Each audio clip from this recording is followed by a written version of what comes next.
¿Qué pasó? ¿No hay clase? Empieza a las 4:35 si no me equivoco. Ah, yo estaba en el otro aula virtual, porque viste que hay dos. Estaba desde hace 20 minutos, digo, no me aceptan, no me aceptan.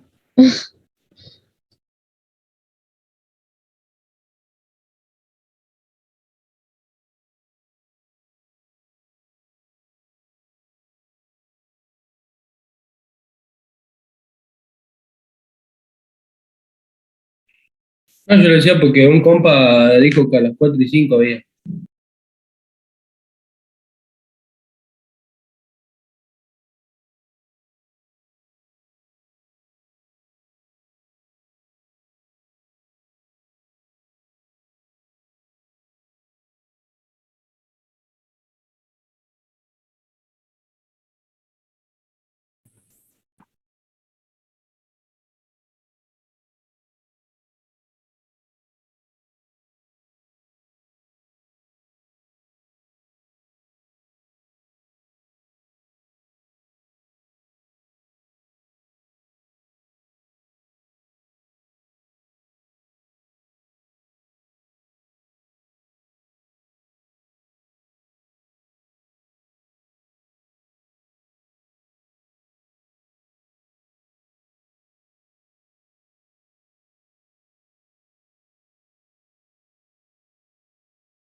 Buenas tardes.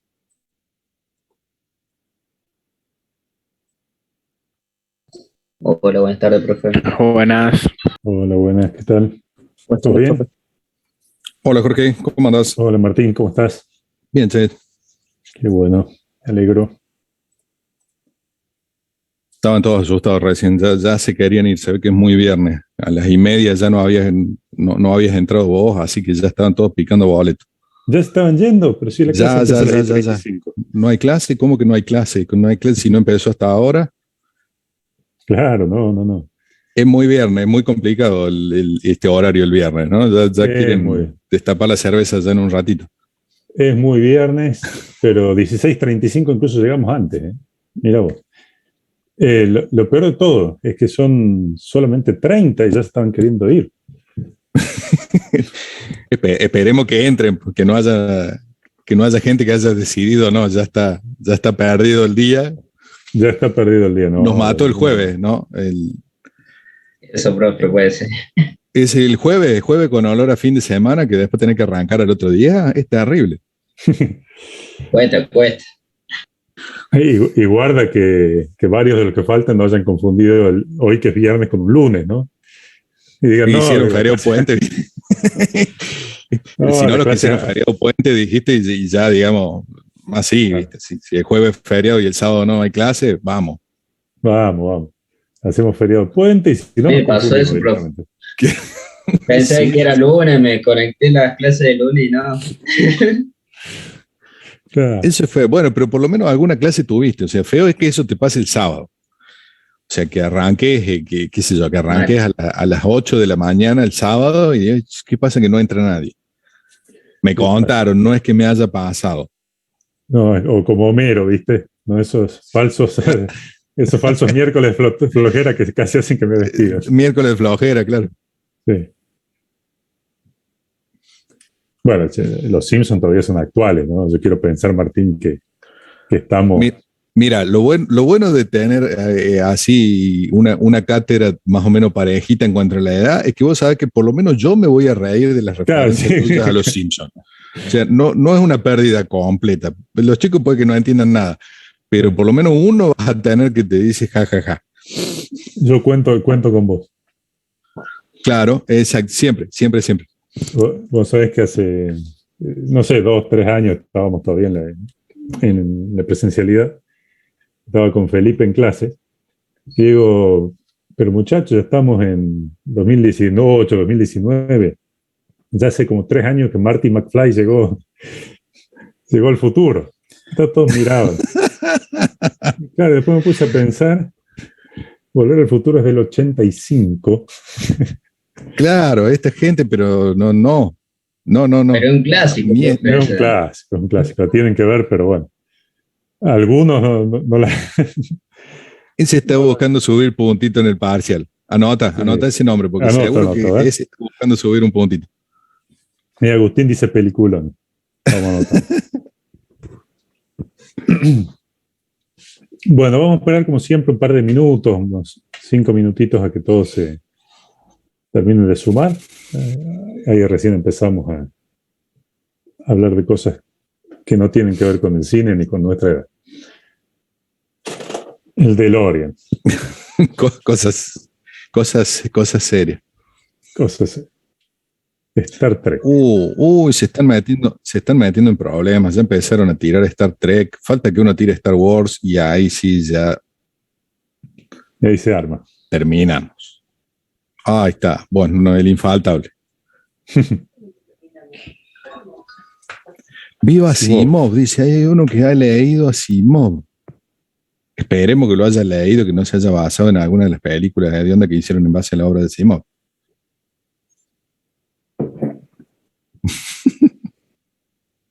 Ahí está, la fundación es hermosa. Leída, vista es otra cosa. Es así. Hicieron una serie, no sé si la terminaron o la han seguido. No sé, de Amazon no es de Amazon. Pero ahora hace poquito salió. No sé si de Apple TV.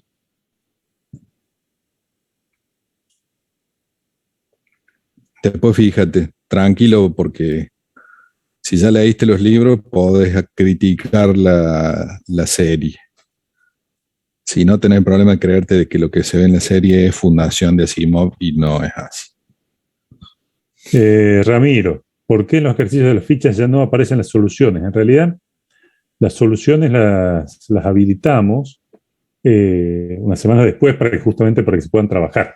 O sea, van a estar habilitadas las soluciones, las vas a poder ver, pero no necesariamente en esta semana. Porque si no, digamos, si nosotros les habilitamos las soluciones junto con los ejercicios, bueno, es como un spoiler directo. Te encargo, Martín, ya que sos el host y por las dudas, no sé si Olivia va a sumarse a la clase, porque ella le está ayudando en realidad a Marcela también los martes, pero estate atento, por favor, que si se suma, así la puedes hacer co-host. Ah, bueno, dale. Olivia no debe una charla o nos debe una charla. Nos debe una charla, ya le están pasando factura. Ya le están pasando factura, mira, nos llevamos dos semanas de clase. Y es anual, así que lo que va a hacer en noviembre ni te cuento. Agustina. Mira, las fichas, contenido no cambia tanto, pero puede cambiar el orden, algún detalle. Yo te recomiendo que si ya las imprimiste, lo que hagas es descargarlas, les pegues una mirada para ver si quedan iguales o no, o en todo caso nos preguntas con alguna ficha puntual para ver. No, Tomás. Lo que sí van a tener disponible ustedes son videos que graba videos que genera la cátedra y que lo tienen en todas las semanas con los temas de esa semana.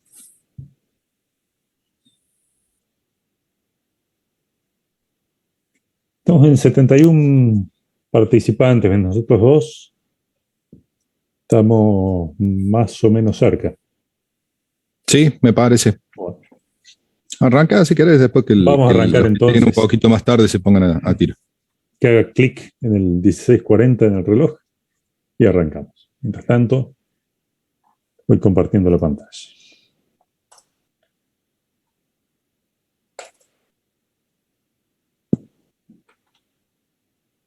Ahí supongo que deberían estar viendo mi pantalla ya. Sí, profe, sí se ve. Bárbaro. Bueno. Es muy gracioso porque yo Zoom lo tengo en Linux y algo pasa que me queda grabada la foto del primero que habló. Entonces cada vez que habla alguien, a mí me aparece la foto del primero que habló en la clase. Entonces escuché una voz de mujer. Escuché distintas voces, pero siempre la misma cara. Escuché una voz de mujer, pero la cara de uno de los chicos que había hablado antes. La UV sí está habilitada. Bueno, arrancamos entonces. Entonces, ¿qué es lo primero que vamos a charlar hoy? Lo primero que vamos a tener en cuenta, ustedes verán ahí en lo que les estoy compartiendo, que hay una máquina, en este caso una máquina virtual, que está vacía. ¿Sí? Entonces, lo primero que quería que revisemos hoy es un breve repaso de qué es lo que tenemos que tener instalado para las clases prácticas, ¿sí? Y qué significa cada una de las cosas. Bien. Ustedes habrán visto, hemos charlado la clase anterior y habrán visto en la zona 0 que está disponible un instructivo de instalación de Python y de PyCharm. ¿Bien? ¿Qué era Python y qué era PyCharm y por qué necesitamos esas dos cosas? ¿Quién me puede decir qué diferencia hay entre uno y el otro? ¿Cuál era la diferencia entre Python y PyCharm? ¿Qué era uno y qué era el otro? En el contexto de lo que había que instalar. Es el lenguaje y PyCharm es el IDE, donde se usa el lenguaje. Claro, Python es el lenguaje y para poder programar con ese lenguaje necesitábamos instalar algo en particular que es lo que llamamos nosotros SDK, ¿sí? El Software Development Kit.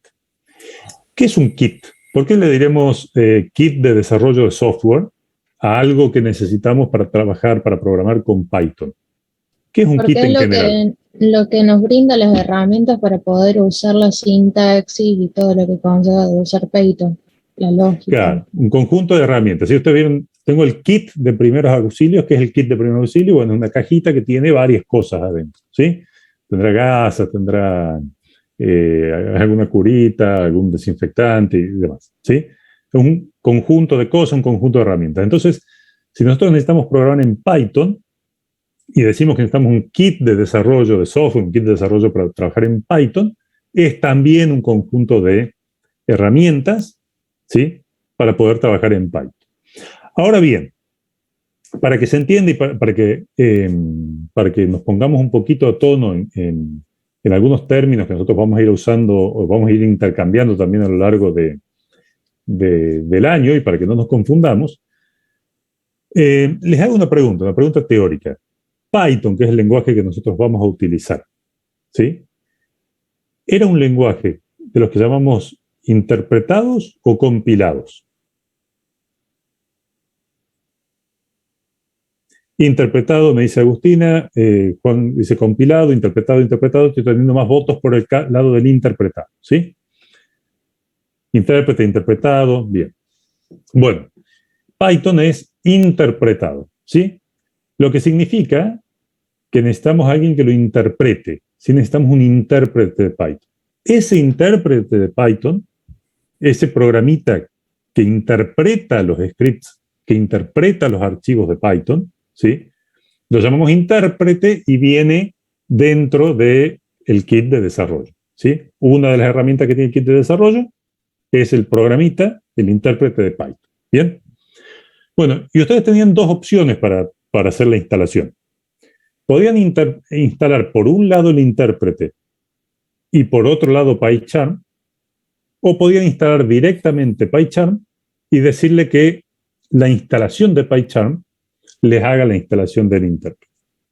Y a todo esto, si ustedes dirán, si yo ya tengo ese kit de desarrollo que me trae herramientas, que me trae el intérprete, que es lo que me dijeron que va a hacer falta para interpretar los scripts que generemos de Python. ¿Para qué queremos PyCharm? ¿Qué es PyCharm y qué ayuda nos da? ¿Quién me puede decir qué sería entonces PyCharm?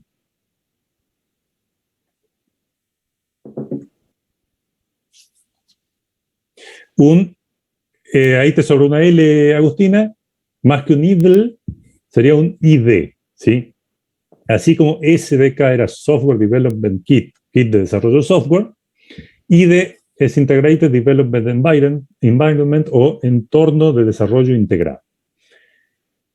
El SDK, el kit de desarrollo de Python, nos da las herramientas para que podamos trabajar en Python y con eso solo nosotros ya podríamos construir nuestros programas, nuestros scripts en Python.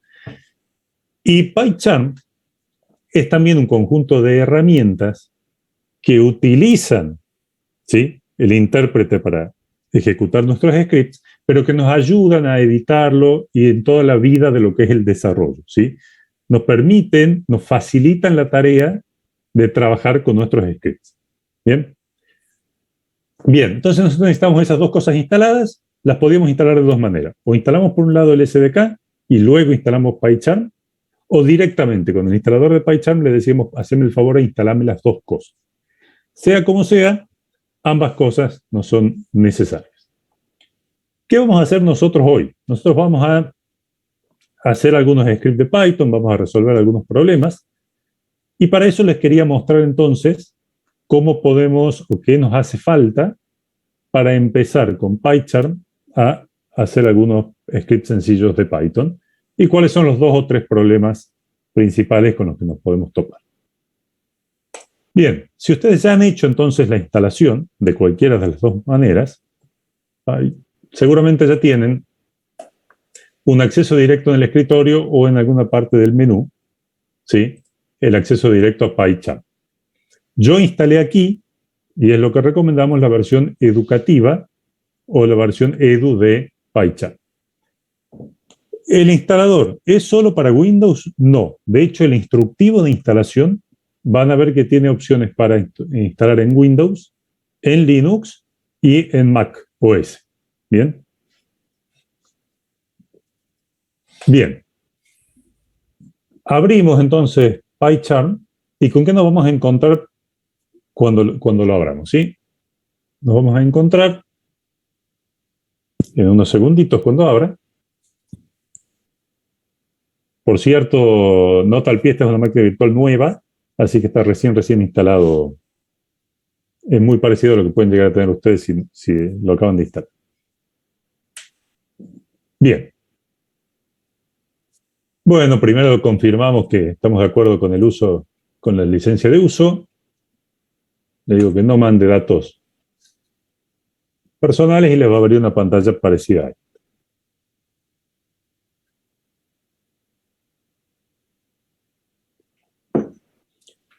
Agustín, vos tenés la 2021 3.2, yo tengo la 2021 3.3, no hay problema, ¿sí? No hay diferencias que nosotros vayamos a aprovechar, digamos, entre esta versión que estoy mostrando yo ahora y algunas más viejas. Algo similar pasa con Python, ¿sí? Python, nosotros, las herramientas que vamos a utilizar en la cátedra están todas a partir de Python 3, así que si es 3.6, 3.7 o 3.10, que es el último, no hay problema, ¿sí? Lo que no pueden tener, como nos dice Juan, le dice la diferencia es que si llegamos a tener Python 2, bueno, Python 2 no va a servir para lo que nosotros vamos a hacer aquí, porque ahí sí hay diferencias importantes. Pero con que tengan Python 3 en adelante y PyCharm, no importa que sean versiones más viejas, estamos bien para lo que nosotros queremos hacer aquí. Bueno, tiene una pequeña demora para arrancar, sobre todo dentro de la máquina virtual, pero ya levanta. Bien. Igual no se preocupen que las próximas veces lo vamos a hacer directamente en mi máquina, en esta máquina virtual, pero era para mostrarle un par de cosas comunes sobre las cuales se pueden trabajar. Linux se puede manejar mejor que Windows. ¿En qué sentido, Danilo?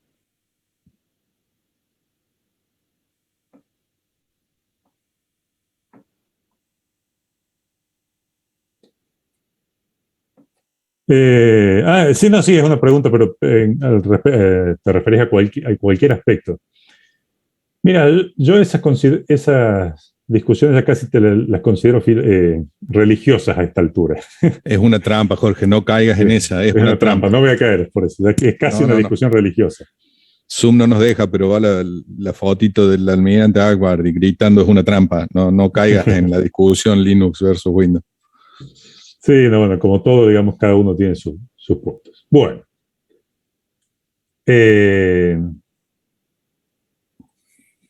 ¿Cómo que activar licencia? ¿Qué pasó aquí? No vamos a activar ninguna licencia. ¿Estás seguro que bajaste la educativa? Capaz metí la página, ¿puede ser? En una de esas bajaste la normal y te va a pedir el trial.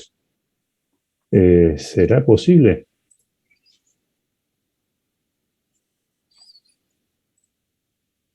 ¿Será posible que instale otra cosa? Sí, puede ser. Bueno, ahora le voy a poner Start Trial. Sí, lo que pasa es que igual te va a pedir que te logues para... Vamos a salir de acá, lo vamos a hacer más rápido todavía. Aprovecha que vos no debes tener ARNet de 6 megas y descargate. No. Chiquita, son 80 megas. PyCharm Edu, muy bien. Estamos aquí. Sí, no es grande la instalación. ¿Será que hice clic aquí? Aquí tenía que ser clic. Ahí.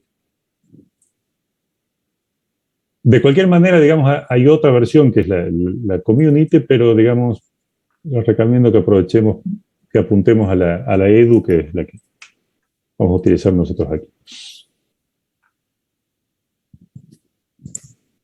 Bien.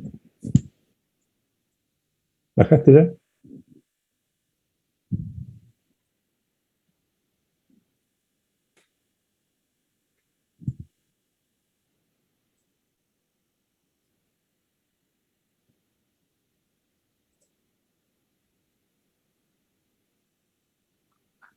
¿Qué te dije? Download. Para colmo, con una máquina nueva tengo Edge. Claro.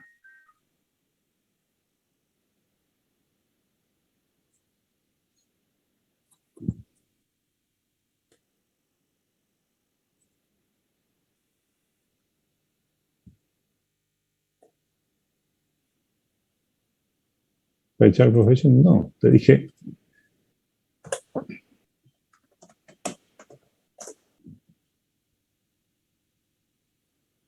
PyCharm Edu, por favor.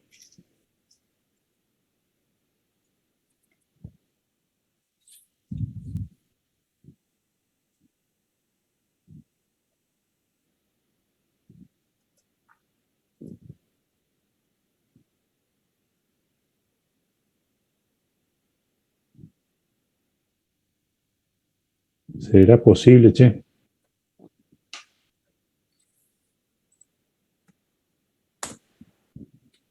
Vamos a hacer otra cosa.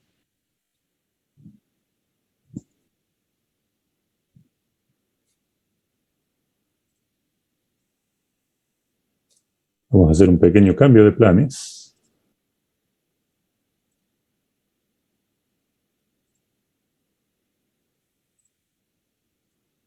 Y voilà. Otra máquina y ya está. Bueno, ahí está. Santo remedio, cambiamos de máquina más rápido. Bueno, PyCharm Edu, ¿sí? Ahora sí la versión correcta.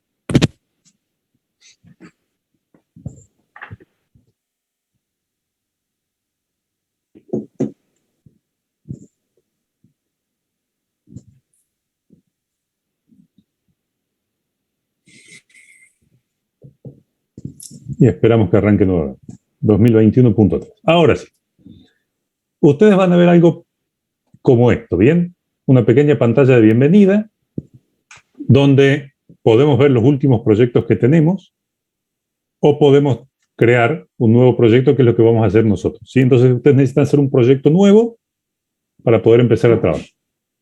Entonces le dan clic a New Project y acá, atención, porque acá vienen los primeros puntos, digamos, que ustedes pueden tener algún inconveniente o les faltó instalar algo o les faltó configurar algo. Sí, ¿Qué es lo primero que...? Pero a ver, no sé si estás vos en el mismo desarrollo que yo. Hay Perdón, alguno que ¿está hablando? Hay alguno que se comió el... Marcos, te vamos a... sí, lo puedes silenciar, Martín, porque eso es el cost. Y lo Sí, a ver, para que lo encuentre. Ahí está. Ya se silenció. Bueno, ahí está, bárbaro, gracias. Fíjense, ¿qué es el primer detalle que tienen que tener en cuenta? ¿Sí? Que lo primero que les va a pedir es saber cuál es la ubicación donde ustedes quieren crear el proyecto. ¿Sí? ¿Qué es la ubicación? Significa en qué carpeta, en qué directorio del disco ustedes van a guardar los archivos que están a punto de crear. Esto es importante, ¿por qué? No porque no les vaya a dejar trabajar, sino porque después, en algún momento, ustedes van a querer hacer algo con esos archivos, subirlos, copiarlos, mandarlos, buscarlos, y tienen que saber dónde está. Entonces yo les recomiendo que ahí ustedes elijan alguna carpeta, llámenla como quieran, ¿sí? Proyectos AED, alguna carpeta que ustedes tengan identificada. Y si no, lo pueden buscar directamente con la carpetita de acá. Por ejemplo, yo lo voy a poner en C barra proyectos AED. Bien. Lo que sigue aquí va a ser el nombre de la carpeta para este proyecto en particular. Por ejemplo, clase 0. Y abajo de la ubicación, ustedes van a poder ver que dice Python Interpreter, y en este caso está elegido Python Interpreter 3.8, que está instalado. A la izquierda de ese mensaje que dice Python Interpreter, ustedes tienen una flechita como para hacer una extensión, para expandir, perdón, el menú. Y acá tienen algunas opciones a las cuales hay que prestarle atención. La primera de ellas, fíjense que no es la que está seleccionada. Dice nuevo entorno usando un entorno virtual, o New Environment Using un cierto virtual env. Esta opción es la que no tienen que marcar. Esta opción que dice New Environment Using Virtual Env y demás es la que no tienen que marcar. ¿Qué opción tienen que dejar marcada? La que dice un intérprete configurado previamente. ¿Sí? Que es esta segunda de aquí abajo. ¿Qué les puede pasar en este punto? Que ustedes digan, Jorge, yo marco ahí, en esta opción, pero no me figura un intérprete como te figura a vos. A mí me figura ya Python 3.8, podría ser que a ustedes les figurara ahí que no hay ningún intérprete configurado. ¿Por qué puede ser eso? Puede ser a lo mejor porque instalaron el último Python, el 3.10, que por ahí no... PyCharm no lo detecta, me ha pasado en la instalación del otro día. O puede ser que a lo mejor ustedes hicieron una instalación por aparte y no lo está encontrando, porque se olvidaron de agregarlo al path o porque algunos de los checks que están en el instructivo no lo han seguido. ¿Bien? ¿Qué van a hacer si eso les pasa? Si ustedes esta lista la tienen vacía y en vez de tener 1 o 2 intérpretes acá, no tienen ninguno. Se van a ir a unos puntitos suspensivos que están acá a la derecha. Van a hacer clic ahí y ahí van a ir a buscar dentro de todas estas opciones, no la que dice VirtualEnv, no la que dice Conda, sino una que dice System Interpreter. ¿Ok? Van a ir a buscar un intérprete configurado en el sistema. Les puede pasar, como acá, que no hay ningún intérprete. Entonces, nuevamente van a ir a los puntos suspensivos de acá a la derecha y acá van a ir a buscar ustedes en su disco cuál es la ruta donde instalaron el intérprete que no están pudiendo encontrar. ¿Sí? 3.10, 3.8, alguno de los intérpretes que no hicieron. Si ustedes instalaron el intérprete por aparte, el SDK primero y PyCharm después, y le han dado siguiente y no han configurado una carpeta en particular, es muy posible que la ruta donde fue a parar el intérprete sea c:/users, / su nombre de usuario, /appdata, /local, y no sé, se seguían 2 o 3 carpetas más por ahí. ¿Sí? Bien. Van a ir a buscar entonces la ruta en donde lo hayan instalado. Por ejemplo, yo lo tengo en c/Python, Python 3.10, y van a elegir python.exe, le dan OK, y ahora sí van a tener un intérprete más en esta lista, que es el que van a poder seleccionar para hacer lo que vamos a hacer hasta ahora. ¿Bien? Entonces, ¿qué es lo primero que tenemos que poner? Es la ubicación donde va a ir los archivos del proyecto que estamos por crear. Lo segundo, elegir un intérprete previamente configurado dentro de la lista que tengan, si les detectó uno, y si no se los detectó, lo pueden ir a buscar, como vimos recién, con los puntos suspensivos. ¿Bien? Por ejemplo, yo voy a elegir este. Tercera cosa a tener en cuenta aquí, que no es tan grave, pero les pido que los destilden, es un pequeño check acá, que apareció en las últimas versiones de PyCharm, que dice Create a main.py welcome script. Ese check está tildado por defecto. Sáquenlo. ¿Bien? No es nada grave, les va a crear un archivito por defecto, pero ya después les voy a explicar por qué preferimos que eso no lo cree. ¿Estamos de acuerdo hasta acá? PyCharm Edu, creamos un nuevo proyecto, elegimos la ubicación, elegimos un intérprete, y si no existe, no lo detectó, lo vamos a buscar, y sacamos el tilde de crear un main.py.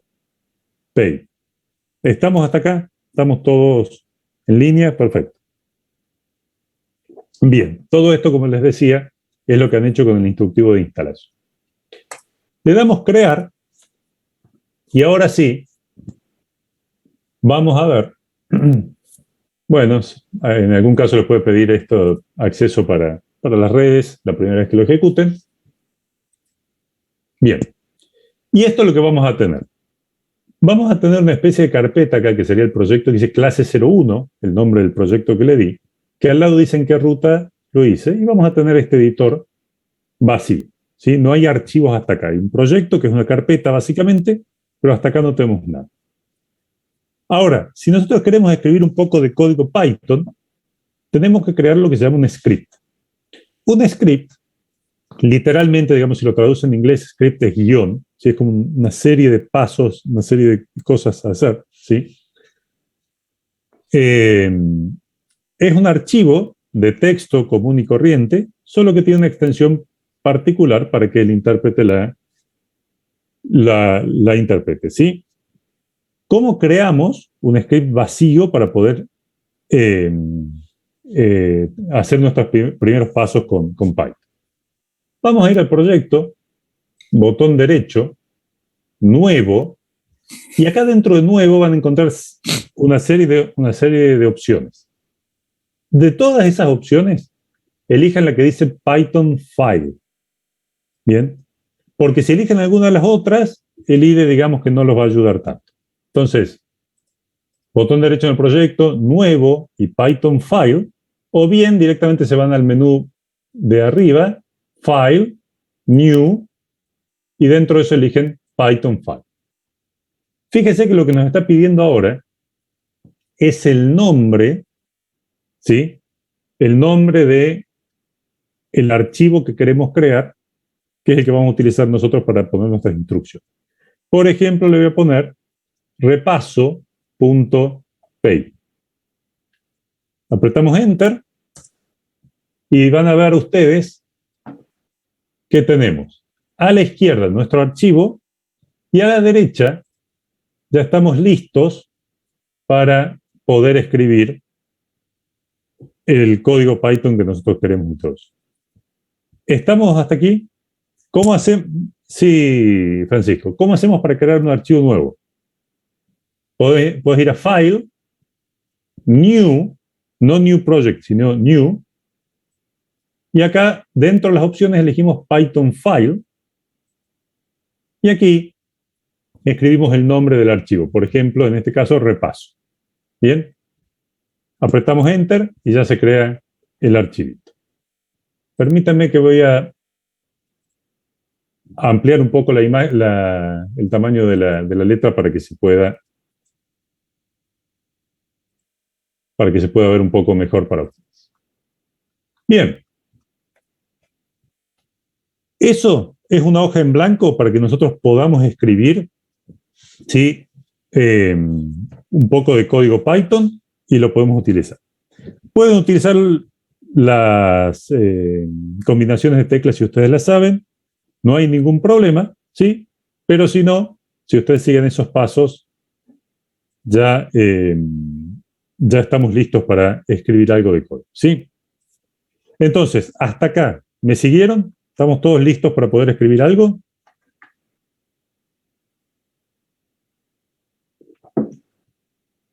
Bien.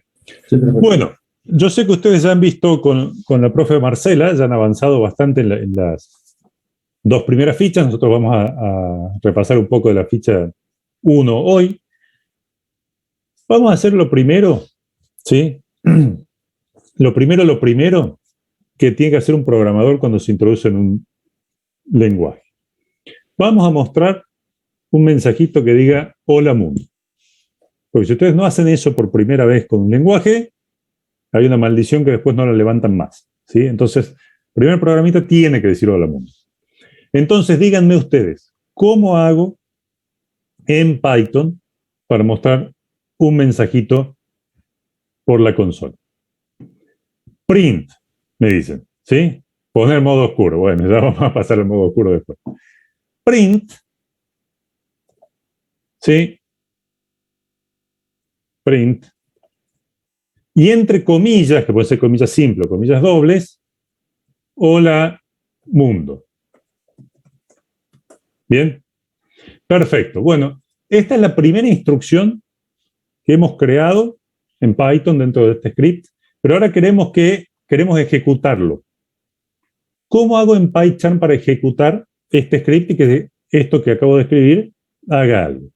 ¿Cómo hago para pasarle esto que acabo de escribir al intérprete para que el intérprete lo interprete y haga lo que yo le estoy pidiendo? ¿Sí? Una opción, como bien dice acá, el compañero es hacer clic en esta flechita verde de acá, que es como si fuera un play. ¿Sí? Entonces, play, y fíjense que acá abre la consola y aparece exactamente el mensaje. La segunda alternativa que tienen para eso es botón derecho sobre el archivo y darle Run, y ahí les va a aparecer el nombre del archivo, y esto va a ejecutar exactamente lo mismo. ¿Estamos de acuerdo hasta acá? Entonces, intérprete instalado, PyCharm instalado, abrimos PyCharm, creamos un proyecto, creamos un script, un archivito, ¿sí? Y aquí sí ya podemos escribir. Ahora bien, claro que está muy bien el hola mundo, pero nos es un poco insuficiente porque ustedes han estudiado algunas cuestiones más. Han estudiado, por ejemplo, el que no pone hola mundo, sí, recibe una pequeña maldición. Han estudiado, por ejemplo, ustedes el concepto de variables. ¿Qué era una variable? ¿Qué era una variable? Así, muy resumido. Un espacio de memoria que le pongo asigna un valor y un nombre. Un espacio de memoria, un grupo de bytes en memoria exactamente, que tiene asignado un nombre, de tal manera que yo hago referencia a ese nombre y puedo trabajar con esos datos, con esos bytes que están ahí. ¿Bien? ¿Y cómo hago Python para declarar una variable? ¿Cómo hago? Por ejemplo, yo quiero una variable que se llame A, como para no salir del molde.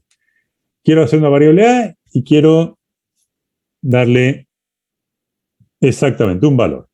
Pongo, por ejemplo, A, operador de asignación, que es el igual, y el valor que le quiero dar. ¿Sí? ¿Qué tipos de valores le puedo dar a una variable en Python? Puede ser numérico, como dice Juan Cruz. Booleano también puede ser. Booleano o lógico. Perdón, no sé quién habló que no llegué a escuchar. Yo, una cadena de caracteres. Martina, muy bien. Entonces puede ser lógico o booleano, puede ser entero, puede ser una cadena de perdón, no entero, puede ser numérico, me dijeron, puede ser una cadena de caracteres. ¿Bien? Dentro de los numéricos tenemos una clasificación más, porque los numéricos pueden ser o enteros, ¿bien? O flotantes, reales, decimales, digamos, lo llamamos más de una manera, ¿bien? Flotantes se les dice por ahí por la manera en la que se representan internamente en la memoria, pero bueno, decimales o reales, digamos, en el caso más general. Bueno, supongamos que yo le quiero asignar un valor entero, A igual a 5, por ejemplo. ¿Bien? Con eso, cuando el intérprete interprete esa línea, cuando interprete esa instrucción, ¿qué va a hacer? Va a crear una variable, se le va a asignar el nombre A la variable, y gracias al operador de asignación, el valor que va a tener esa variable es 5. Ahora bien, yo puedo crear, ¿cómo hago, por ejemplo, para crear otra variable? Vamos a llamarla B como para hacerlo muy simple. ¿Cómo hago para darle un valor de cadena de caracteres a B? ¿Cómo hago para asignarle un valor que es el tipo cadena de caracteres? Comillas, pueden ser comillas simples, como hicimos recién, pueden ser comillas dobles. Por ejemplo, un nombre. Martina, que lo estaba viendo en el mensaje de red. ¿Y cómo hago para para crear una variable y asignarle un valor que sea, por ejemplo, un número real? Si yo quiero decir en C, poner un número real, decimal o flotante. ¿Cómo hago para poner un valor que sea del tipo flotante? Que tenés que poner float al principio. ¿Tengo que poner float? ¿Estoy obligado? O, por ejemplo, como nos dice Agustina, me dice, mira, ponle un punto. Por ejemplo, 5.6, ¿sí? Que cuando Python vea el punto dentro de ese número, va a decir, esto es 5.6, 5,6. 5 entero, sí, más 0,6. Entonces, con eso es suficiente. Ya vamos a charlar un poquito de qué es esto del float y demás, esa palabra que podemos utilizar ahí. Bien. Entonces, ustedes me dijeron que los tipos de datos que teníamos básicamente eran, podía ser numérico, y los numéricos podían ser enteros o reales, fraccionarios, decimales, flotantes, ¿sí? Cadenas de caracteres, y había uno más que me lo mencionaron al principio que lo dijeron como booleano o lógico, ¿sí? Entonces yo podría tener D. ¿Y qué valores posibles tiene una variable con un valor lógico o booleano, ¿sí? O es verdadera o es falsa, ¿bien?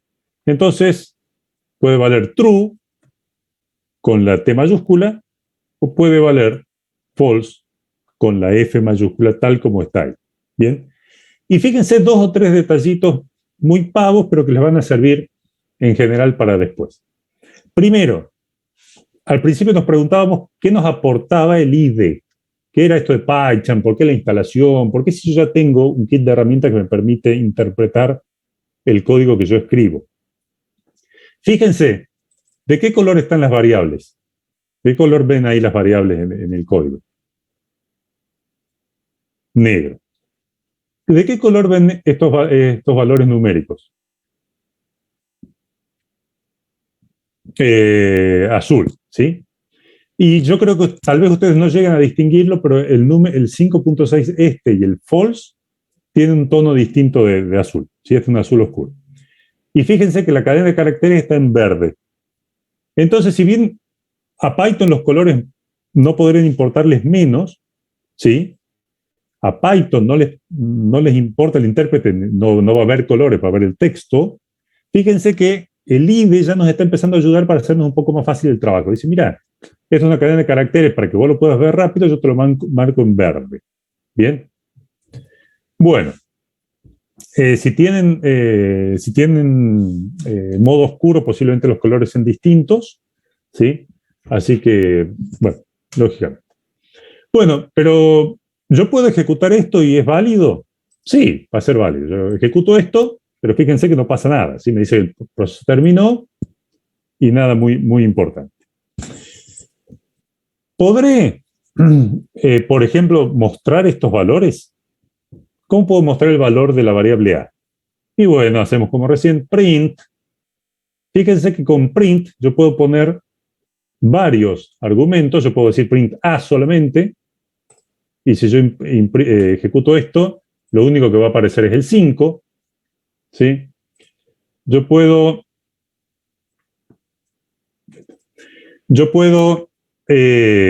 si quiero poner un mensaje, A vale, y una coma que lo separe, y esto me va a imprimir este mensaje de aquí, la coma y el valor de la variable. Fíjense que no imprime A. A es el nombre de la variable. Nos imprime el valor de la variable. ¿Sí? Ejecuto esto y nos dice A vale 5. Ahora bien, yo podía yo ponerle cualquier nombre a una variable en Python. No, tengo ciertas restricciones. ¿Qué restricciones tengo en Python? Por ejemplo, que no puedo empezar con números. O sea, yo podría crear una variable que se llame A1, pero no podría crear una variable que se llame 1A. Y ahí vemos también la ayuda del IDE ya subrayándonos en rojo, diciéndonos esto está mal. ¿Sí? No puedo empezar con números. Puedo tener letras y guión bajo, ¿sí? Pero no otros caracteres, como guión medio, arroba y demás. En inglés, en realidad, esa restricción ya no existe. En Python 3 no existe. Vos podés poner otros alfabetos, pero nosotros preferimos que se eviten por convención y por un tema de portabilidad, que se eviten también poner caracteres acentuados, por ejemplo, como el nombre de la variable.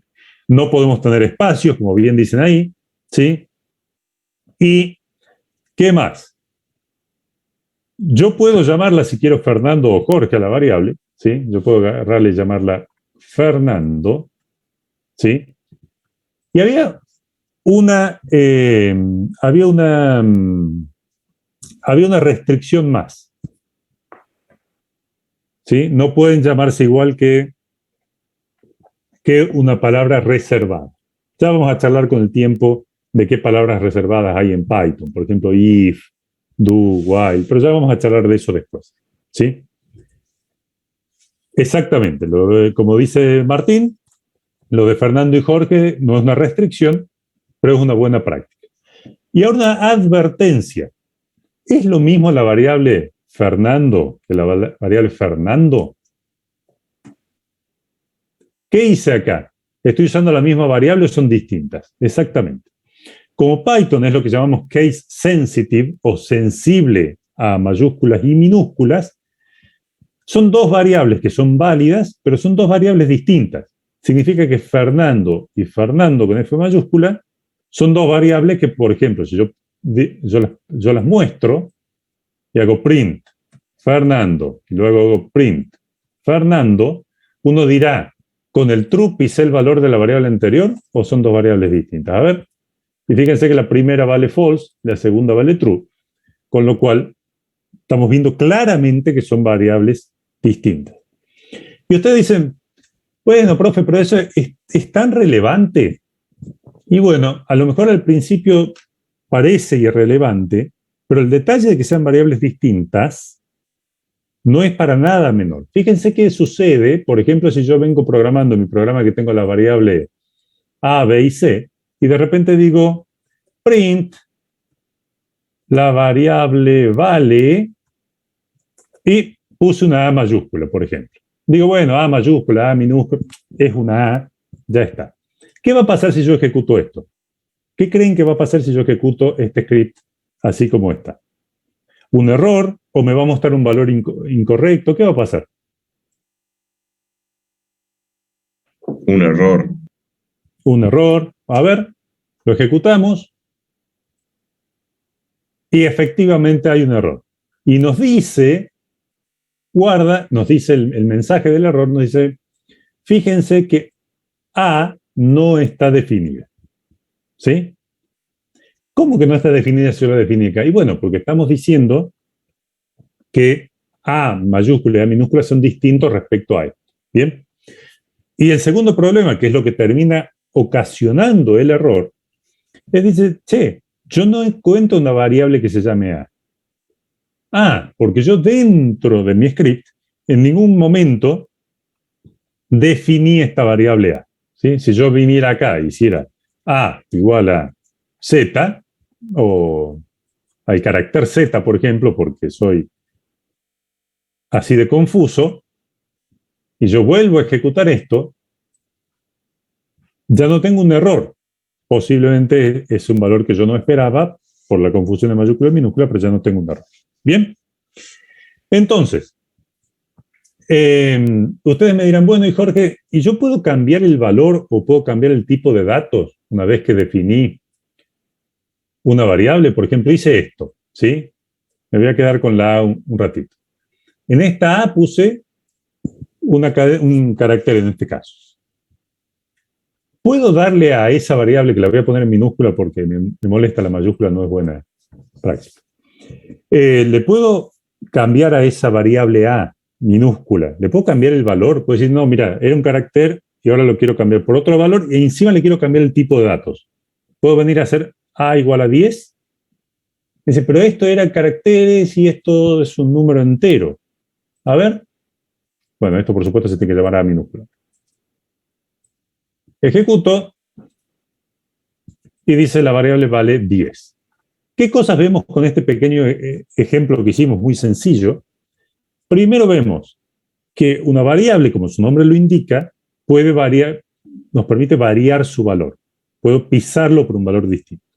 Y lo segundo, que es una característica de Python, es que incluso le puedo cambiar el valor si el nuevo valor es de un tipo de datos distinto al que tenía la variable antes. ¿Sí? Eso vale en Python, porque Python es un lenguaje de tipado dinámico, pero no vale en otros lenguajes como C, C++, Java, por ejemplo. ¿Bien? Bueno, ¿estamos todos de acuerdo hasta acá? La variable se queda con el último valor asignado. Estas variables que estamos trabajando, ¿sí?, pueden contener un solo valor a la vez. O sea que si yo le puse el valor 5, perfecto, no hay problema. Pero si después le quiero poner el valor 10, el 5 sí tiene que ir. Piénsenlo si quieren como una hoja de cálculo de Excel donde hay una celda. En la celda, usted puede tener un solo valor al mismo tiempo. Si lo cambian, lo cambiaron. Bueno, con las variables pasa algo muy similar. ¿Bien? Bueno, y ahora diremos que se define con 2 puntos. Ya vamos a llegar a eso, Juan Cruz. Ahora bien,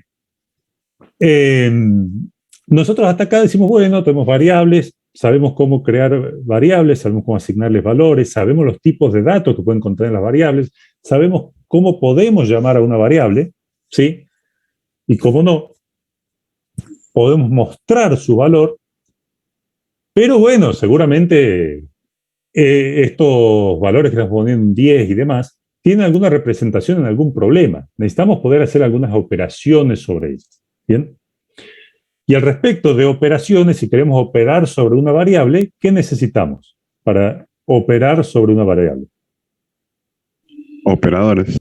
Necesitamos operadores. ¿Bien? Bueno, ¿qué operadores aritméticos, aquellos que operan sobre números, qué operadores aritméticos recuerdan? Suma, resta, multiplicación, división. Suma, resta, multiplicación, división. Y en el caso de Python había algunos más. Resto y potenciación. Resto y potenciación, creo que fue Agustina la que habló, pero como les decía, tengo un poco perdido la imagen. Resta, entonces, me dicen, podés sumar, podés restar, podés multiplicar, podés dividir, podés hacer resto y podés hacer potenciación, ¿sí? El cociente sería la división. ¿Nos falta alguno más? Que lo menciona Juan Cruz ahí en el chat. Juan Cruz me pone la barra para dividir y me pone barra barra. ¿Qué era la barra barra en Python? ¿Se acuerdan? División entera. División entera. Exactamente. Bueno, vamos a hacer un repaso muy, muy breve para ver cómo opera todo esto, ¿sí? Por ejemplo, tengo la variable A que vale 5. Tengo la variable B que vale 7. Y yo quiero definir una tercera variable, suma, ¿sí? Que sea la suma de A más B. Bueno, esto es bastante natural para nosotros. Decimos, dame el valor de la variable A más el valor de la variable B. Bien, y si yo digo print suma y muestro el valor de la variable suma, voy a estar esperando que eso me dé un 2. Perfectamente, sumo. No hay nada muy, muy raro, digamos, en este caso, nada que a ustedes les resulte extraño. La resta,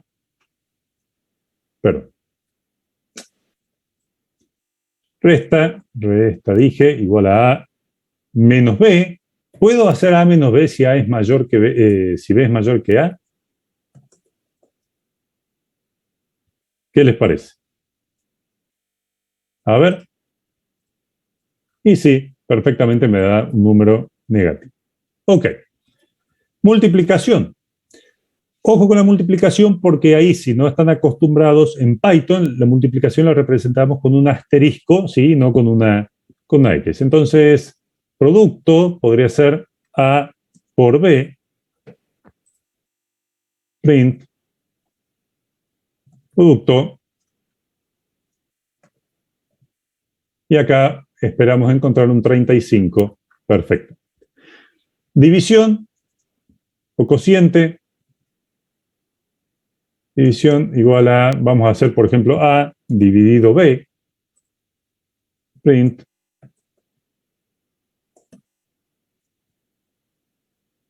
y bueno, vamos a encontrar que nos da 0,71 y dijimos 5 dividido 7, 7, sí, perfecto.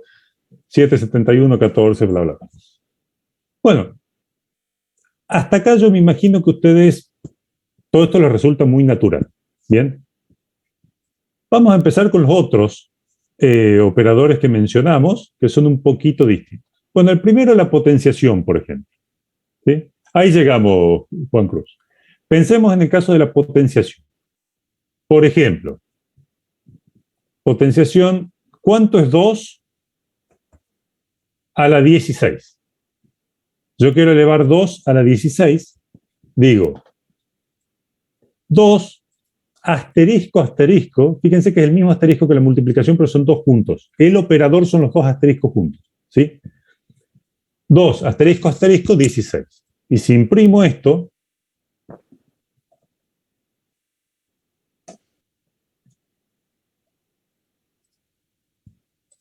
me va a dar 65.536. Perfectamente. Bien. Dos operadores más. División entera. ¿Qué sería la división entera? Y fíjense la convención que utilicé para separar dos palabras, ¿sí? División, que no le voy a poner acento, guión bajo, perdón, para separar las palabras, entera. ¿Qué sería la división entera? ¿Qué esperan como resultado de B barra barra A? Si yo hago B una sola barra A, va a ser 7 dividido 5. 7 dividido 5 es 1.4. Bien.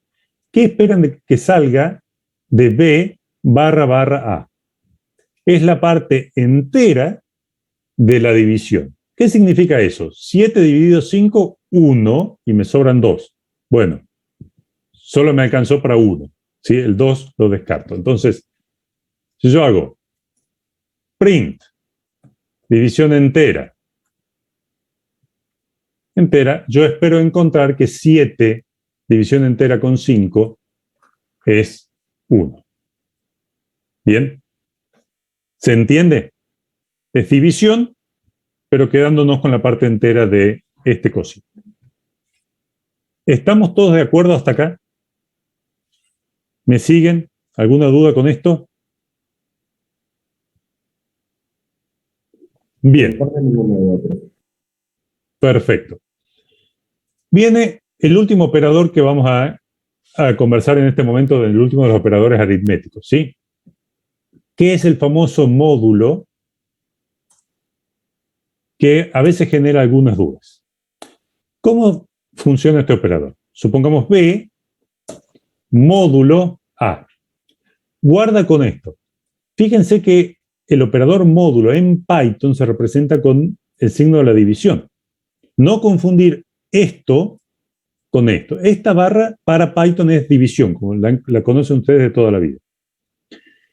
Este porcentaje de acá, este porcentaje o este símbolo que representa la división para nosotros muchas veces, representa al operador de módulo.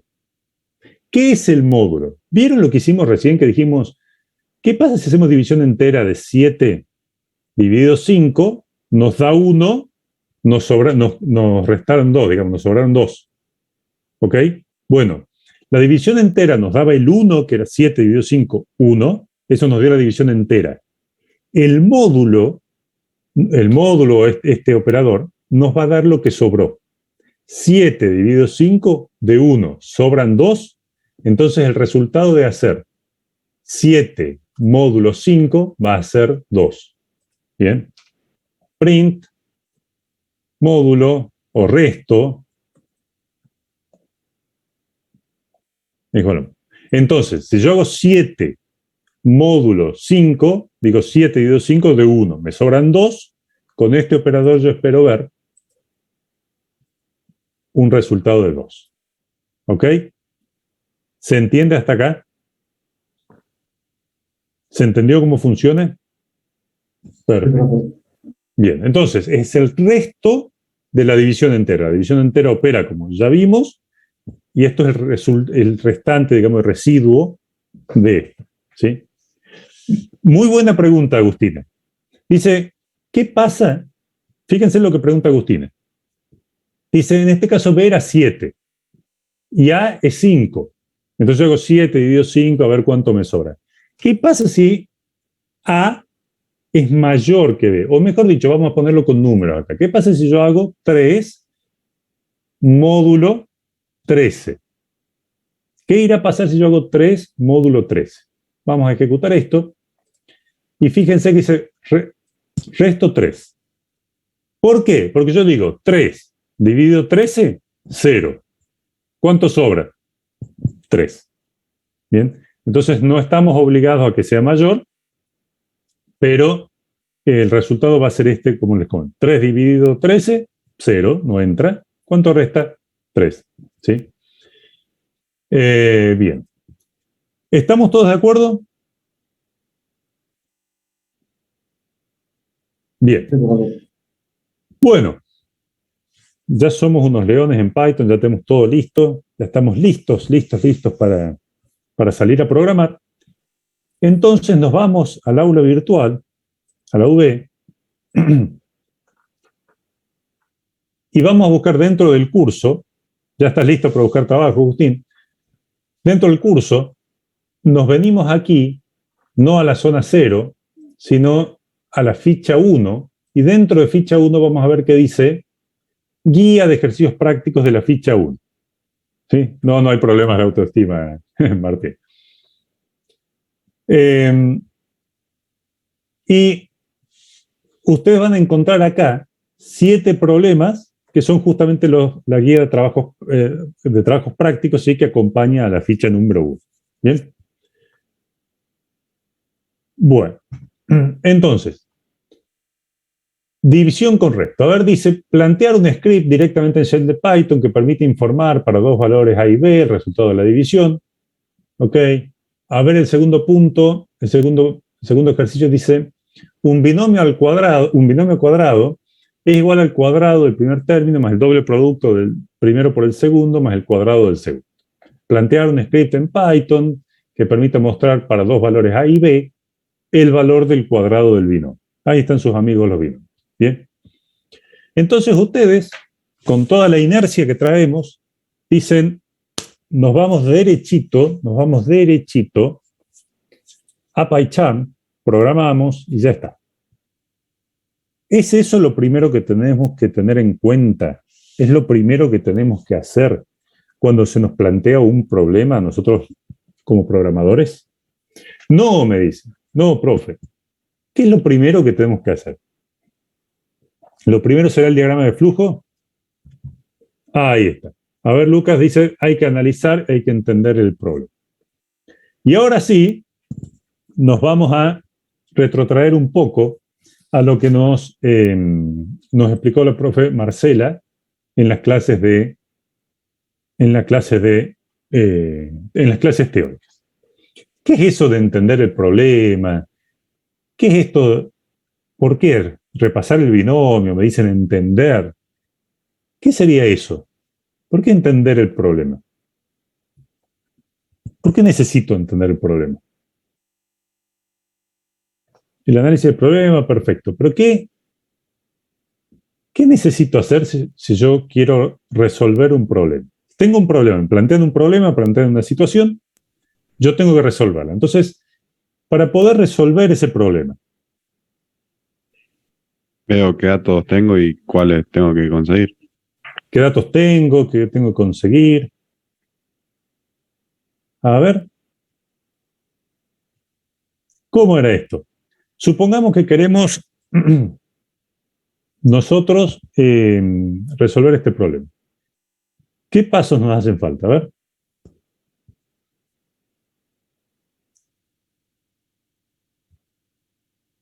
¿Qué datos que tenés que tener? El proceso, tener el resultado. ¿Qué vamos a tratar de generar nosotros? ¿Qué vamos a tratar de generar nosotros para encontrar la solución al problema? ¿Qué estamos tratando de generar para encontrar la solución a un problema? Un algoritmo. Caramba, qué coincidencia, ¿no? La materia se llama algoritmos y estructuras de datos. Entonces, es razonable que tratemos nosotros de plantear un algoritmo. ¿Y qué era un algoritmo? ¿Qué es un algoritmo? Un conjunto finito de pasos que le damos a la computadora para que resuelva el problema. ¿Tiene que ser sí o sí el algoritmo interpretado por una computadora? ¿Ejecutado por una computadora? No, puede ser por cualquier persona. No. ¿Sí? Entonces, una secuencia, me dijeron, una secuencia finita de pasos ordenados para resolver un problema. ¿Bien? Que tenía que tener un final previsible, o sea, no podía ser un conjunto de pasos que no termine nunca. Ordenado, ¿sí? Yo no puedo cambiar el orden de los pasos para resolver el problema, ¿sí? Y una vez que yo encontré ese algoritmo, ya tengo una solución que la puedo aplicar para ese problema todas las veces que quiera. ¿Bien? Ahora bien, esos algoritmos es como una receta, Tomás. Fíjense que las recetas para hacer cualquier cosa, quieren hacer una pasta frola, la receta le dice, hagan esto en este orden, ¿sí? Y hay una finalización, hay una cantidad finita de pasos para poder conseguir ese objetivo. Si ustedes cambian el orden, posiblemente les salga cualquier cosa. Por ejemplo, ustedes tiran la manteca y mandan todo eso a cocinar y después se ponen a mezclar los huevos con la harina y como, ¿sí? Bueno, yo no me acuerdo cómo se hace una pasta frola, pero obviamente no vamos a cocinar la manteca sola, vamos a tener que respetar el orden, ¿sí? Bien. Y los algoritmos tenían una estructura. ¿Qué estructura tenían tenían los algoritmos. Tienen 5 segundos para responder antes que los mandemos al frente con la profe Marcela. Entró Agustín, la respuesta de Agustín es datos, procesos y resultados. ¿Sí? No sé si entró en los 5 segundos, Martín, pero... Le pegó en el palo. Pegó en el palo, bueno, la vamos a dar por válida. ¿Qué era esto de datos, procesos y resultados? Que han visto en la primera clase teórica con la profe Marcela. ¿Qué significaba esto? Datos, procesos, resultados, ¿sí? ¿Y en qué orden había que identificarlos? A ver. Primero hay que leer los datos, después plantear el proceso que vamos a utilizar y después obtenemos el resultado. Esa es la opinión. Ignacio me dice, mira, datos, procesos, resultados, y nosotros tenemos que seguir la línea de datos, procesos y resultados como está planteado. Claro, tenemos que ver el resultado que queremos llegar, ajá, ver qué datos tenemos y definir un proceso. Ah, ok. Entonces, el orden, estamos encontrando voces disidentes, ¿sí? Entonces, vamos primero con el resultado, luego con los datos y finalmente con el proceso. ¿Quiénes están de acuerdo con la primera opción, datos, procesos, resultados? ¿Y quiénes están de acuerdo con identificar primero los resultados, luego los datos y luego el proceso? Con la primera Ezequiel, con la segunda Juan Cruz, con la primera Franco. Más fácil la segunda, bueno. A ver, pensemos. Yo quiero resolver un problema, ¿sí? ¿Qué pasa si yo no empiezo por identificar el resultado? ¿Qué riesgos corro si yo no empiezo por identificar el resultado? Armar algo que no te lleve a lo que querés llegar, supuestamente. Claro, yo puedo llegar a resolver un problema, pero a lo mejor el problema que resolví no es el que yo estaba buscando. Sí. Ustedes me dicen, mirá, Jorge, pude hacer esto, encontré un algoritmo para esto, qué sé yo. Vos querés hacer una pasta frola, esto es una tarta de manzana. Y yo le digo, bueno, gracias, pero mirá, Jorge, porque los pasos de esto, los datos, así haces la tarta de manzana. Y digo, muchas gracias, pero yo estaba tentado con una pasta frola. Entonces, yo soy su cliente y ustedes me dicen, mirá, te encontré la receta, te inventé una receta para hacer tarta de manzana. Yo les digo, bueno, gracias por el esfuerzo, pero yo quería una pasta frola. Entonces, lo primero que ustedes tienen que detectar es los resultados, para evitar resolver un problema que no es el que tenían que resolver. ¿Estamos de acuerdo? Lo segundo es decir, bueno, ok, yo ya sé cuál es el resultado que quiero obtener. Fantástico, ya lo determiné. Ahora bien, tengo que saber con qué datos cuento, cuál es la entrada con la que yo puedo contar. ¿Sí? Entonces, ok, estos son los resultados que quiero lograr, estos son los datos que cuento, con los que cuento. Entonces ahora sí puedo ver el proceso que va a ser la transformación de los datos. El proceso va a tomar los datos, los va a transformar en el resultado. Entonces, identifico el resultado, identifico los datos y luego el proceso que va a transformar los datos en resultado. ¿Bien? Ahora bien, si nosotros queremos que esto sea ejecutado en una máquina, ¿sí? Tenemos que tener los siguientes pasos, ¿sí? Porque como les decía, los algoritmos uno los podría, ¿sí?, ejecutar o interpretar, no necesariamente con una máquina. Si quiero que esto sea ejecutado por una máquina, tendríamos 4 pasos que seguir. ¿Cuáles eran esos 4 pasos? ¿Y qué es eso de cambiar de idioma? Lo primero que tenía que hacer, ¿qué era? Entender el problema. ¿Sí? Segundo, especificar el algoritmo con la estructura que acabamos de comenzar, desarrollar el programa en base a ese algoritmo y luego ejecutar y validar ese programa que yo desarrollo. ¿Bien? Entonces, fíjense cómo veníamos con la inercia de un pequeño repaso de Python y ya nos chocamos que guarda que no nos tenemos que mandar de cabeza a codificar, sino que hay ciertas cosas que tenemos que hacer primero. Bien, ahora sí, con este refresco, esta introducción, vamos a afrontar un problema como el que vemos a continuación. Cuadrado de un binomio. ¿Sí? Problema 2 dentro de la ficha de ejercicios prácticos de la guía de ejercicios prácticos para la ficha 1. ¿Sí? A ver, primero, ustedes saben que hay que leerlo, entenderlo para poder especificar el algoritmo. Vamos a leerlo. Un binomio al cuadrado es igual al cuadrado del primer término más el doble producto del primero por el segundo más el cuadrado del segundo. Plantear un script, bla, bla, bla. Para dos valores A y B, el valor del cuadrado del binomio. ¿Sí? Ya vamos a hacer un respiro. Tomás. Lucas.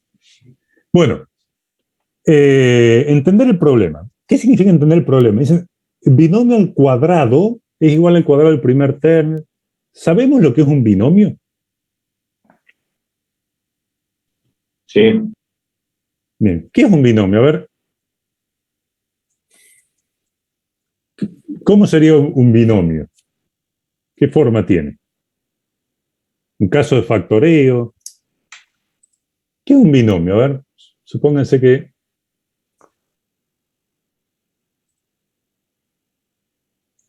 no era esta máquina. Es una suma elevada al cuadrado. ¿Bien? O sea que, como dice Lucas, yo podría pensar que un binomio, fíjense que acá puedo poner este numeral, que es lo que llamamos un comentario. ¿Sí? ¿Qué significa un comentario? Significa que lo que yo escribo en esa línea después del numeral, el intérprete de Python no lo va a mirar. Dice, bueno, ok, esto es algo, una notación, digamos, no código. Me dicen A más B, dos elementos cualesquiera, que están, por ejemplo, elevados al cuadrado. ¿Sí? Eso es un binomio. Puede ser una resta, en realidad, claro, es una suma, donde es una expresión de dos términos, digamos. Una expresión de dos términos sumados que van al cuadrado. Puede ser una suma, pero podría ser que B fuera negativo. ¿Sí? Ok. ¿Y qué nos dice el mismo problema? Nos dice, es igual al cuadrado, que este binomio al cuadrado es igual al cuadrado del primer término más el doble producto del primero por el segundo más el cuadrado del segundo. ¿Ok? Nos dice que esta expresión equivale al cuadrado del primero más el doble producto del primero por el segundo. ¿Qué es el doble producto del primero con el segundo? ¿Qué significa? Doble producto. Es 2 por A por B. Más el cuadrado del segundo elemento. O sea, B al cuadrado. Entonces yo con eso digo, ok, entiendo el problema, sé lo que me está diciendo, entiendo lo que es un binomio, entiendo lo que me está diciendo, ¿y qué me piden? Que permita mostrar para dos valores de A y B, ¿sí? Para dos valores de A y B, el valor de ese cuadrado. Ok, entonces si yo pongo, si yo tomo dos valores A y B cualesquiera, me pide que el problema que yo tengo que resolver es mostrar el resultado de ese binomio una vez que me han explicado esto. ¿Sí? Noten que como yo estoy entendiendo el problema, estoy por plantear el algoritmo, yo estoy haciendo este análisis, yo no estoy usando necesariamente código Python. Fíjense que yo no le puse un asterisco para representar la potencia. ¿Sí? Yo simplemente les estoy poniendo un lenguaje más coloquial. Ahora bien, tengo que determinar resultados, datos y procesos. ¿Cuáles son los resultados? O cuál es el resultado, digamos, que voy a tener, que voy a necesitar sacar para poder resolver este problema? ¿Cuál es el resultado que voy a tener para este problema que estoy planteando? ¿Cuál es el resultado que quiero obtener? Es el cuadrado del binomio, ¿sí? Lo que yo tengo que mostrar como resultado, lo que tengo que entregar como resultado de la resolución de mi problema es el valor del cuadrado del binomio A más B. ¿Sí? Ok. ¿Cuáles son los datos con los que cuento? ¿Cuáles son los datos que tengo para poder resolver este problema? Tengo los valores de A y B. Fíjense un detalle que a mí me gusta que ustedes tengan en cuenta también. Para el resultado, el valor del cuadrado del binomio A y B, a mí me gusta que ustedes tengan en cuenta, que sepan cuál es la forma de ese resultado. ¿Cuál es la forma que va a tener el resultado del cuadrado de A y B? ¿Qué quiero decir con la forma? No desde el punto de vista estricto desde Python, pero sí cuál es el tipo de datos, por ejemplo, que va a ser el resultado como esto. ¿Sí? El cuadrado del binomio A y B, ¿qué va a ser? ¿Va a ser un real? ¿Va a ser un natural? ¿Va a ser una palabra? ¿Va a ser un booleano? ¿Qué va a ser el cuadrado del binomio A y B? ¿Va a ser entero? ¿Estoy obligado a que sea entero? Va a ser un valor que nosotros vamos a definir, que este resultado que vamos a encontrar es un valor real. Los valores de A y B, ¿yo los voy a restringir a algún conjunto en particular?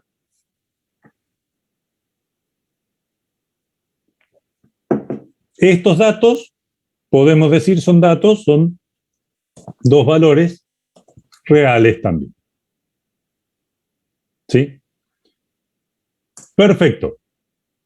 Y ahora bien, ya determinamos el resultado, ya sabemos qué forma tiene el resultado y qué es lo que tenemos que entregar como resultado.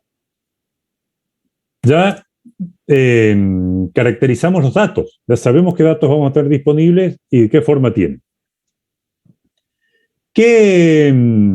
¿Cuál sería el proceso que vamos a seguir para conseguir este resultado? Primero hay que leer cuánto vale A y cuánto vale B. Tengo A y B, ya son dos datos. ¿Sí? Los tengo, ¿ok? Tengo A y B. Fíjense que en el mismo enunciado nos dieron una pista. Nos dijeron, mira que el cuadrado de un binomio es lo mismo que decir A al cuadrado más 2A por B más B al cuadrado.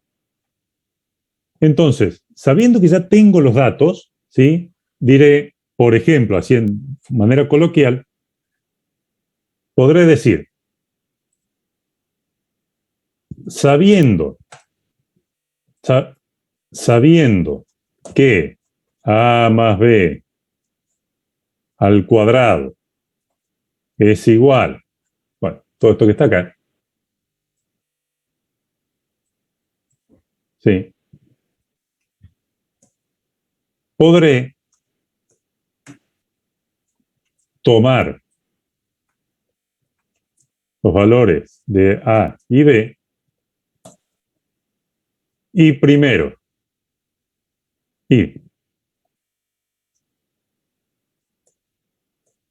elevar A al cuadrado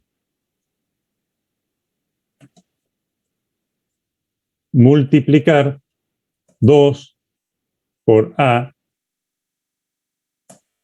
y por B. Elevar B al cuadrado y sumar los valores resultantes.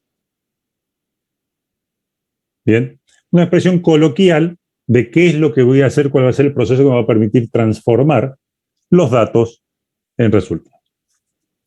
Y ahora sí, que hemos ya determinado el resultado que queríamos, sabemos los datos que queremos y tenemos el proceso que vamos a seguir para transformar, podemos hacer esto ya en código Python. ¿Sí? Por ejemplo, ¿cómo puedo definir dos valores de A y B? Los datos.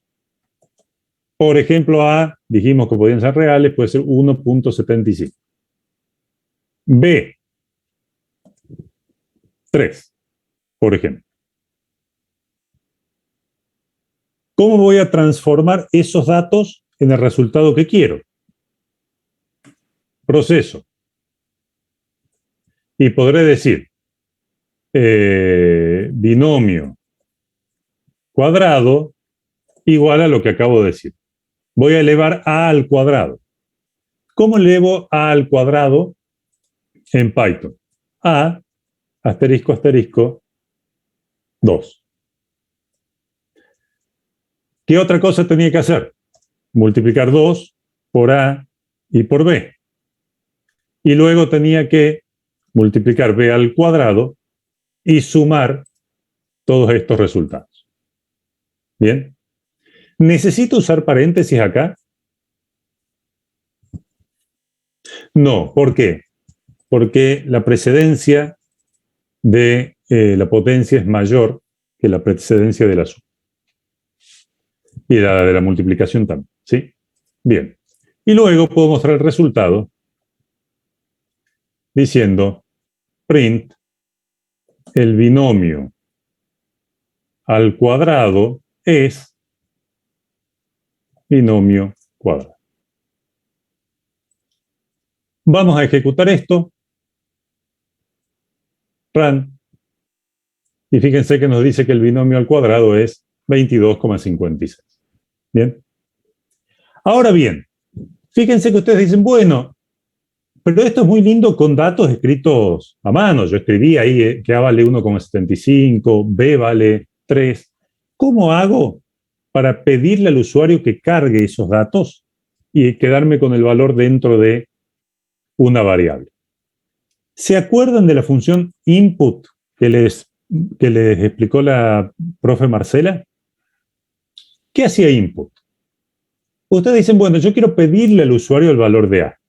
Entonces yo digo input y le pongo el mensaje que quiero que le diga al usuario, ¿sí? Ingrese A. Bien.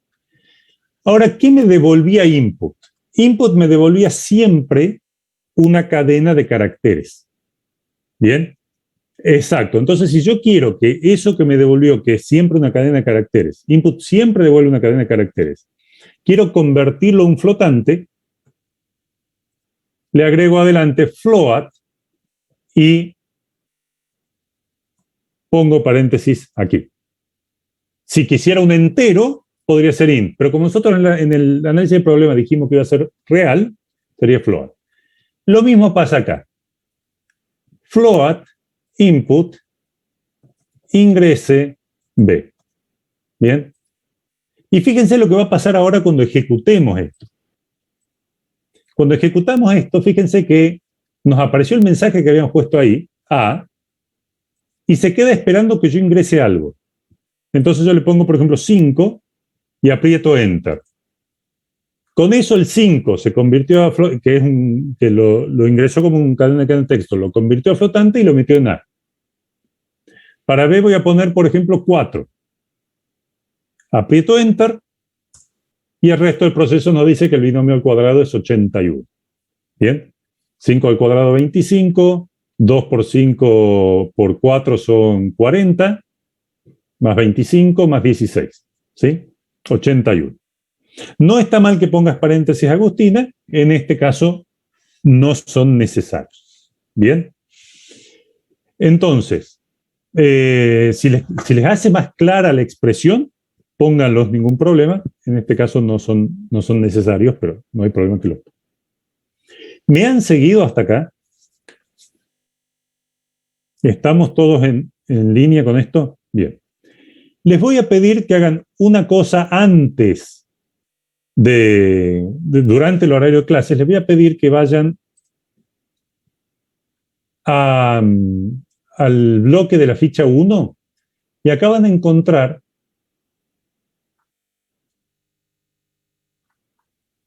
¿dónde está? En la ficha 1 van a encontrar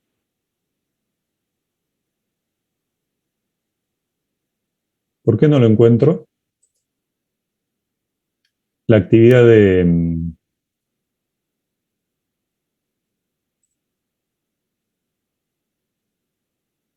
perdón, en la ficha 2, con la ficha 2, gracias Agustín, porque la semana 2, van a encontrar la consulta 1, una especie de registro de actividad, lo mismo que hicimos la vez pasada con el cuestionario. ¿Sí?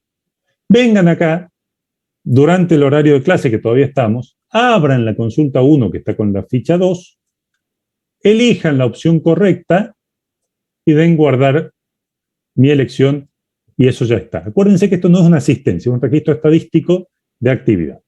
¿Bien? Perfecto. ¿Me han seguido hasta acá? ¿Han entendido lo que hicimos? Profe, disculpe, ¿qué hay que hacer ahí en la ficha 2? Tienen que, en la ficha 2, elegir la consulta 1, marcar la opción que ustedes consideran correcta y guardar mi elección y nada más. Bien. Volviendo a la ficha 1 entonces. A la guía de trabajos prácticos de la ficha 1. Van a tomar el ejercicio número 4 y en estos minutos que nos quedan quiero que ustedes, ¿sí?, se tomen los 5 minutos que nos quedan y me digan datos, proceso y resultado, ¿sí?, para resolver el ejercicio número 4. Bien, tómense 5 minutos, piénsenlo ustedes, en 5 minutos hacemos una puesta en común muy breve y finalizamos con la clase de hoy. Si no pueden entrar a la consulta, posiblemente están registrados en otro curso, no se hagan problema, ¿sí? Entonces, por favor, tómense 4 minutitos y en el último minuto hacemos una puesta en común muy rápida. No los puedo registrar yo a la V, Tomás. Lo que podés hacer es registrarte vos matricularte en el curso como indica las reglas de juego, ¿sí? El documento de reglas de juego. Préstenle atención a las reglas de juego porque muchas veces leen los 2 primeros párrafos y salen corriendo a hacer la registración y se comen algún paso y algo falla, ¿sí? Préstenle atención al proceso de matriculación. Exacto. Si se sigue paso a paso, se matriculan sin ningún problema. Santiago, consulta 1. Está en la ficha 2, pero se llama consulta 1. Eso está bien. Esa es la que le dejo marcar. Bien.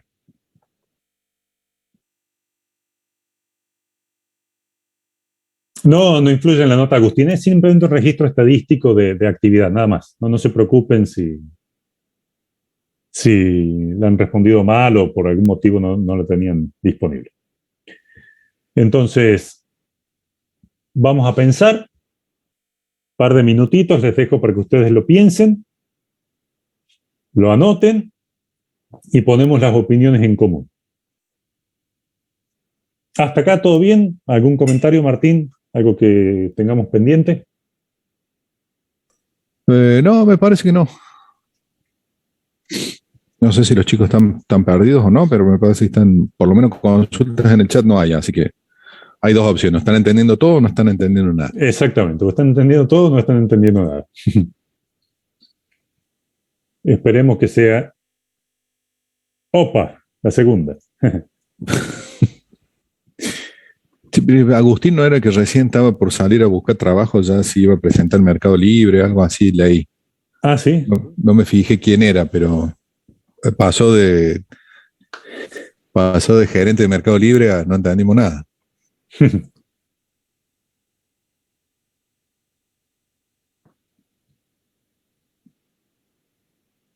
Fernando.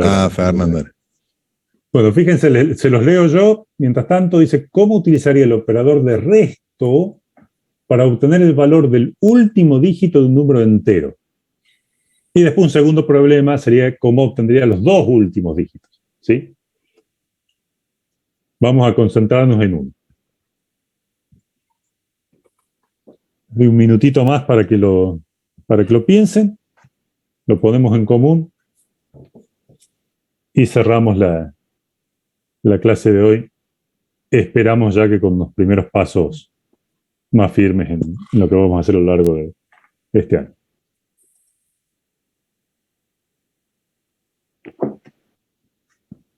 Tenemos bastante asistencia, Martín. 94 llegué a ver. Yo llegué a ver 99, pero bueno, siempre los últimos minutos baja un porcentaje. Sí, pero no hace mucho había 94, ¿eh? O sea, ahora 15 minutos, 20. Bien. Más asistencia que conectado, dice. Bueno, ¿qué les parece? A ver. ¿Cómo usaría el operador de resto para obtener el valor del último dígito de un número entero? Ok. El resultado que esperamos es el último dígito de un número que nos dicen que va a ser entero. Ok. Ahí tenemos nuestro resultado. Datos. ¿Qué datos tenemos para encontrar el último dígito de un número entero? ¿Qué datos tenemos? El porcentaje. El resto, digamos. No, me dice cómo usaría el operador de resto para obtener esto. El objetivo es conseguir el último dígito. Pero el dato que tengo, ¿cuál es? Es el número, exactamente. Tengo, como el dato de entrada va a ser un número del cual tengo que obtener el último dígito. ¿Sí? Un número que además nos dicen que va a ser entero. Entonces, resultado, el último dígito de un número entero. Dato que tengo, un número entero. ¿Bien? Y ahora sí, el proceso. ¿Cómo utilizarían el operador de resto para conseguir el último dígito de un número? Haciendo el resto de 10. Haciendo resto con 10, por ejemplo. ¿Qué pasa si yo tengo 15? ¿Cuánto es la división entera de 15 con 10? ¿Cuánto es la división entera de 15 con 10? 1. La división entera es 1. ¿Y cuánto me resta? 5. 5, perfecto. Si tengo 237, ¿cuánto es 237 división entera con 10? 23. 23. ¿Y cuánto me sobra? 7. 7. O sea, que si yo tomo módulo con 10, me va a dar siempre el resultado, el número que yo quería, módulo 10, me va a dar siempre el resultado del último dígito de ese número. ¿Y cómo hago para obtener los dos últimos dígitos? 100. Exactamente, puedo hacer módulo con 100. Por ejemplo, 237 módulo 100, 237 dividido 100, 2, me sobran 37. Bien. Bueno, estamos en tiempo. Hoy queríamos hacer estos primeros pasos. Espero que se haya entendido, espero que esté claro. Los invito a revisar los ejercicios de la ficha 1 en el aula virtual y la semana que viene continuamos con más práctico, ya metiéndonos en algunos problemitas más y algunos detalles adicionales. ¿Alguna duda? ¿Algo que les haya quedado, algo que no haya sido claro? Sugerencia, no vayan el lunes a presentar el currículum en el Mercado Libre, esperen a probar AED por lo menos. Bien.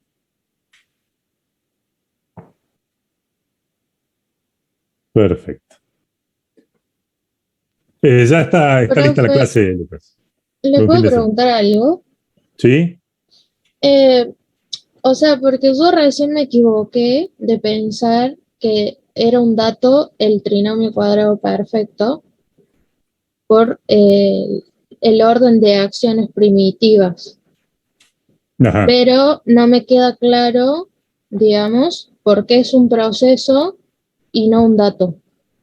Claro, porque el dato es, digamos, vos lo que querés es transformar el dato en el resultado, ¿cierto? Sí. Bueno, a vos te dicen, necesitamos el cuadrado de un binomio, pero los datos que te dan a vos, por ejemplo, si vos se lo vas a pedir al usuario para que lo cargue, ¿qué va a cargar el usuario? El usuario va a cargar A y B. Ah, Del proceso, ¿cómo transformás ese A y B que representan al binomio? Es parte de tu proceso, cómo lo transformás en el cuadrado, ¿sí? Claro, sí. Ahora sí, profe. Gracias. Perdón por preguntar. No, ningún problema. Sí, para eso estamos. Sí, para eso estamos, tranquilo. Hasta la otra clase, muchachos. Buen fin de semana y a practicar. Acuérdense que esto se aprende practicando y no solamente leyendo o escuchando, ¿sí? A programar se aprende programando, decía un amigo mío. A programar se aprende programando. Exactamente, es así. Bueno, bárbaro. Los dejo. Jorge, nos vemos. Nos vemos. Martín, muchas gracias. Un gusto. Vale. Un abrazo. Chau, chau. Chau, chau.